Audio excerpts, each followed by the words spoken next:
Friends, welcome back to my channel. എല്ലാവർക്കും നമസ്കാരം. പുതിയ വീഡിയോയിലേക്ക് സ്വാഗതം. നമ്മുടെ എമ്പുരാന്റെ ക്യാരക്ടേഴ്സ് റിവീലിംഗ് നടന്നുകൊണ്ടിരിക്കുകയാണ്. 2-3 ദിവസം സ്റ്റാർട്ട് ചെയ്തിട്ട് ഞാൻ ഒരു വീഡിയോ ചെയ്തിരുന്നു. സോ നമുക്ക് സർപ്രൈസിങ് ആയ ആകാംക്ഷ തരുന്ന ക്യാരക്ടേഴ്സ് വരുമ്പോൾ വീഡിയോ ചെയ്യാമെന്ന് വിചാരിച്ച് വെച്ചാണ്. പക്ഷേ ഇപ്പം എനിക്ക് തോന്നുന്നു 30ാമത്തെ ക്യാരക്ടർ, 36 ക്യാരക്ടേഴ്സ് 18 ദിവസം, അതിന് 30ാമത്തെ ക്യാരക്ടർ റിവീൽ ചെയ്തിട്ടുണ്ട്. സോ നമുക്കൊന്ന് ഇതുവരെയുള്ള ക്യാരക്ടേഴ്സ് ഒന്ന് നോക്കാം. സോ ആദ്യത്തെ ക്യാരക്ടർ സേവിയർ എന്ന് പറഞ്ഞിട്ടായിരുന്നു. നമുക്കറിയാം, നമ്മുടെ ലൂസിഫറിലുള്ള ലാലേട്ടൻ്റെ ഇൻട്രോ സീനിലൊക്കെ ഷാജോന്റെ കൂടെ നിൽക്കുന്ന ആള്. രണ്ടാമത്തത് നമ്മുടെ ശിവദ, നമ്മുടെ ഗോവർദ്ധന്റെ വൈഫായിട്ട് ചെറിയ ഒറ്റ സീനിൽ മാത്രം വന്ന് ലൂസിഫറിൽ വന്ന ആള് ഇതിലുണ്ട്. പിന്നെ മൂന്നാമത്തെ ആള് നമ്മുടെ അനീഷ് ജി മേനോ, നമ്മുടെ ബൈച്ചേട്ടന്റെ കൂടെ രാഷ്ട്രീയക്കാരനായിട്ടുണ്ടായിരുന്ന ആള്. പിന്നെ വന്ന ഒരാള്, ഞാൻ ആദ്യമായിട്ടാണ് അദ്ദേഹത്തിന്റെ കാണുന്നത് തന്നെ. അദ്ദേഹം ഒരു ബോളിവുഡ് ആക്ടറാണ്, ബെസാദ് ഖാൻ. അദ്ദേഹം തന്നെ പറഞ്ഞത് ഒരു ടെററിസ്റ്റ് ആയിട്ടാണ് അദ്ദേഹത്തിൽ അഭിനയിക്കുന്നത്. സോ നമുക്ക് ചെറിയ കാര്യങ്ങളൊക്കെ നമുക്ക് ഹിന്റ് പോലെ നമ്മളെ ഈ സിനിമയുടെ കഥാഗതി എങ്ങനെയാന്നുള്ളത് ചെറിയ ചെറിയ കാര്യങ്ങൾ നമുക്ക് കിട്ടുന്നുണ്ട്. കാരണം ഇപ്പം ഈ മുന്നേ കാണിച്ചവരൊക്കെ കാണിക്കുമ്പോൾ ഓക്കെ നമുക്ക് മനസ്സിലായി ലൂസിഫറിലുള്ള നമ്മൾ കേരളം കാണിക്കുന്ന കുറച്ച് സീനുകളൊക്കെ അപ്പോൾ അതിലുണ്ടെന്ന് മനസ്സിലായി. ഇനിയിപ്പം ഇതിലേക്ക് വരുമ്പം ഇയാള് ഒരു ടെററിസ്റ്റ് ആയിട്ടാണ് അഭിനയിക്കുന്നുണ്ട് അദ്ദേഹം പറയുന്നുണ്ട് ഇതില്. സോ അപ്പോൾ നമുക്ക് എങ്ങനെ വേണമെങ്കിൽ ഇപ്പം ഇത് ഏത് രീതിയിലേക്കാണ് കഥ പോകുന്നത് എന്നുള്ളതിന് ചെറിയ ചെറിയ ഐഡിയകൾ കിട്ടുന്നുണ്ട്. ഇദ്ദേഹം എന്താ പറയുക, എനിക്ക് നല്ല ഇതിന്റെ ക്യാരക്ടർ പോസ്റ്റ് കാണുമ്പോൾ തന്നെ ഒരു ഗംഭീര ലുക്ക്, നല്ല സൗണ്ടൊക്കെ ഉള്ള ഒരു മനുഷ്യൻ തന്നെയാണ് ബെസാദ് ഖാൻ. ഒരു 1-2 ബോളിവുഡ് മൂവീസിലൊക്കെ അത് അഭിനയിച്ചിട്ടുണ്ട് ഓൾറെഡി. പിന്നെ ക്യാരക്ടർ റിവീൽ ചെയ്ത് നമ്മൾ ജിജു ജോൺ ആണ്. ജിജു എന്ന് പറഞ്ഞാൽ നമ്മൾ ലൂസിഫറിലെ MPTVന്റെ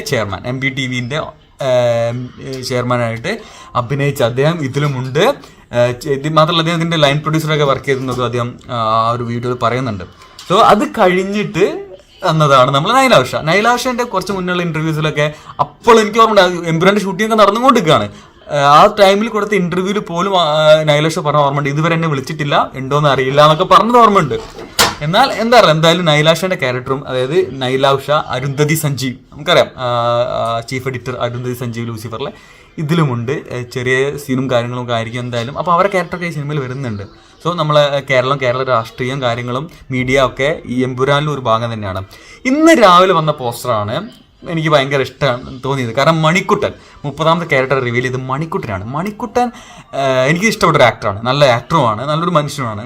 അപ്പോൾ മണിക്കുട്ടൻ ഇതിന് മുമ്പ് ഒരു ഇന്റർവ്യൂവിൽ പറഞ്ഞ ഓർമ്മയുണ്ട്, അദ്ദേഹമാണ് ഈ അനീഷ് ജി മേനോനാണ് തോന്നുന്നത് അദ്ദേഹം ഡബ് ചെയ്തത് ഈ ലൂസിഫറിൽ വന്നപ്പോൾ. അപ്പോൾ ലൂസിഫറിൽ വന്ന് ഡബ് ചെയ്തപ്പോൾ അത് പൃഥ്വിരാജിന് ഇഷ്ടപ്പെട്ടിട്ട് ഞാൻ വിളിക്കുന്ന ഒരു വാക്ക് പറഞ്ഞിരുന്നു എന്ന് മണിക്കൂട്ടൻ പറഞ്ഞ ഒരു വീഡിയോ കുറച്ച് മുന്നേ ഉള്ളൊരു ഇന്റർവ്യൂവിൽ കണ്ടിട്ടുണ്ട്. സോ അതേപോലെ തന്നെ ഇതിൽ അദ്ദേഹത്തിൻ്റെ സംസാരത്തിൽ നല്ലൊരു ക്യാരക്ടറായിട്ട് അദ്ദേഹം പറഞ്ഞത്. ഇതിൽ എനിക്ക് നല്ലൊരു പ്രാധാന്യമുള്ള ക്യാരക്ടറാണ് എന്നാണ് നമ്മുടെ മണിക്കുട്ടൻ പറഞ്ഞിരിക്കുന്നത്.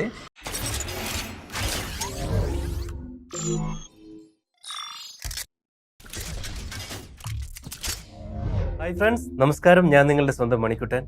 എന്തടാ ലൂസിഫറിൽ ഡബ് ചെയ്തവരൊക്കെ ഒന്ന് പ്രൊമോഷൻ ഇരിക്കുന്നു എമ്പുരാന് വേണ്ടി എന്നായിരിക്കും നിങ്ങൾ വിചാരിച്ചത്.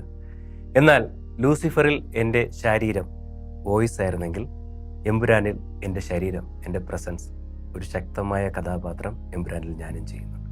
ലൂസിഫർ എന്ന് പറഞ്ഞ സിനിമയിൽ ഒരു കഥാപാത്രത്തിന് ഡബ് ചെയ്യാൻ വേണ്ടി രാജു, ഇതിൻ്റെ ഡയറക്ടറിനെ വിളിച്ചിട്ടുണ്ടായിരുന്നു. ഞാൻ വന്ന് ഡബ് ചെയ്തു. ഡബ് ചെയ്ത സമയത്തിന് അദ്ദേഹത്തിന് അത് ഇഷ്ടപ്പെട്ടു. കാരണം ഒരു ട്രിവാൻഡ്രം സ്ലാങ് എനിക്ക് നന്നായി വരുമെന്ന് അദ്ദേഹത്തിന് അറിയാം. അപ്പോൾ അദ്ദേഹം അന്നൊരു വാക്ക് പറഞ്ഞിരുന്നു, അടുത്ത ഇതിൻ്റെ ഒരു 2ാം ഭാഗം ഉണ്ടെങ്കിൽ അതിൽ മണിക്കുട്ടൻ ഒരു ക്യാരക്ടർ ചെയ്യും എന്ന്. ആ വാഗ്ദാനം അദ്ദേഹം പാലിച്ചതാണ് എമ്പുരാനിൽ ഇതുപോലൊരു മനോഹരമായ കഥാപാത്രം എനിക്ക് കിട്ടിയത്. ഇതിൽ എൻ്റെ കഥാപാത്രത്തിൻ്റെ പേര് മണിക്കുട്ടൻ എന്ന് തന്നെ. എല്ലാവരും സിനിമ വന്നപ്പോൾ ചോദിച്ചിട്ടുണ്ട് മണിക്കുട്ടൻ എന്നുള്ള പേരും മാറ്റി. അതിൻ്റെ കഥകളൊക്കെ ഞാൻ നിങ്ങളോട് പറഞ്ഞിട്ടുണ്ട്. പക്ഷേ വീണ്ടും ഒരു കഥാപാത്രം, മണിക്കുട്ടൻ എന്ന് പറഞ്ഞൊരു കഥാപാത്രമാണ് ഇതിൽ ഞാൻ ചെയ്യുന്നത്. വളരെ മനോഹരമായിട്ടാണ് അദ്ദേഹം എനിക്ക് ആ കഥാപാത്രത്തെ നറേറ്റ് ചെയ്ത് തന്നത്. പല സീനുകളെ പറ്റി പറയാൻ പാടില്ലെന്ന് എന്നോട് പറഞ്ഞിട്ടുണ്ട്. അതുകൊണ്ടാണ് എനിക്ക് ഓപ്പൺ അപ്പ് ആവാൻ സാധിക്കാത്തത്. കാരണം ഞാൻ തന്നെ ലൊക്കേഷനിൽ ഹെലികോപ്റ്ററൊക്കെ പറന്ന ഞാൻ പറയുന്നില്ല. അത് നിങ്ങളുടെ ആ ഒരു സർപ്രൈസ് ഞാൻ കളയുന്നില്ല. തീർച്ചയായിട്ടും ഞാൻ അന്തം വിട്ട പോലെ എല്ലാ പ്രേക്ഷകരും അന്തം വിടും എന്നുള്ളതാണ് എൻ്റെയും പ്രതീക്ഷ. മാർച്ച് 27 എമ്പുരാൻ തിയേറ്ററുകളിൽ. ഫസ്റ്റ് ഡേ ഫസ്റ്റ് ഷോ ഞാൻ ഉണ്ടാവും. നിങ്ങൾ വന്നേക്കണേ.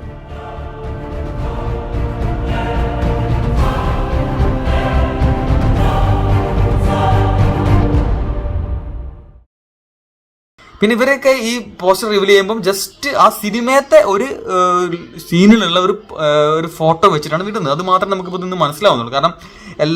കാരണം ഇപ്പൊ ഇതിൽ ഈ റിവീൽ ചെയ്ത എല്ലാ ക്യാരക്ടേഴ്സും ആ സിനിമയിലുള്ള സീനിന്റെ ഒരു ഫോട്ടോ ആണ് അവർ ആ റിവീൽ ചെയ്യുമ്പോൾ ഒരു പോസ്റ്ററായിട്ട് യൂസ് ചെയ്തിരിക്കുന്നത്. അത് മാത്രമേ ഉള്ളൂ. പിന്നെ അവർ പറയുന്ന ചെറിയ ചെറിയ കാര്യങ്ങളും മണിക്കുട്ടൻ പറഞ്ഞതിൽ ഒരു ഹെലികോപ്റ്ററിനെ പറ്റിയൊക്കെ പറയുന്നുണ്ട്. അദ്ദേഹത്തിനെ കണ്ട് അന്തം വിട്ട് നിൽക്കുന്നത് പറയുന്നുണ്ട്. സോ നമുക്കെന്തായാലും ഇനിയിപ്പോൾ ഇന്ന് വൈകുന്നേരം ആളും കൂടി വരാനുണ്ട്. ഇപ്പം 29ാമത്തെ ആള്. അപ്പം അടുത്തടുത്ത് വരുമ്പോൾ നമ്മൾ പ്രതീക്ഷിച്ച് നിൽക്കുന്ന, നമ്മളെ സർപ്രൈസ് ചെയ്യാൻ പോകുന്ന ഒരുപാട് ക്യാരക്ടേഴ്സ് എന്തായാലും ഇതിൽ നമ്മൾ കാണാൻ പോവാണ്. കുറച്ച് ദിവസങ്ങൾ 18 ദിവസമാണ് പറഞ്ഞത്, അതിലിപ്പോൾ 2-3 ദിവസം കഴിഞ്ഞു. സോ ഇന്ന് വൈകുന്നേരം 6 മണിക്ക് റിവീൽ ചെയ്യാൻ പോകുന്നത് ആരാന്ന് നമുക്കറിയില്ല, നമുക്ക് വെയിറ്റ് ചെയ്യാം. സോ അങ്ങനെ ഇതിനെക്കുറിച്ച് നമുക്ക് ഇഷ്ടം തോന്നുന്ന ക്യാരക്ടേഴ്സും കാര്യങ്ങളും വരുമ്പോൾ നമുക്കിങ്ങനെ ഓരോ വീഡിയോ ചെയ്യാം അതിനെ പറ്റിയിട്ട്. അപ്പം ഇതിൽ ഇപ്പം കഥേൻ്റെ ഒരു ഗതി, കഥ പോകുന്ന ഒരു രീതി നമുക്ക് ഏകദേശം മനസ്സിലാക്കി എടുക്കാൻ പറ്റും. ഒരു ടെററിസ്റ്റിനെ കാണിക്കുന്നു, പിന്നെ കേരളം മീഡിയ, കേരളത്തിലെ രാഷ്ട്രീയം, അതൊക്കെ ഇതിലുണ്ട് നമുക്ക് മനസ്സിലായി. സോ നമുക്ക് നോക്കാം, നമ്മൾ പ്രതീക്ഷിച്ചിരിക്കുന്ന ആൾക്കാരെയൊക്കെ നമ്മൾ എപ്പോഴാണ് കാണാൻ പോകുന്നത് നമുക്ക് നോക്കാം. എന്തായാലും അടുത്ത വീഡിയോയിൽ വീണ്ടും കാണാം. ബൈ.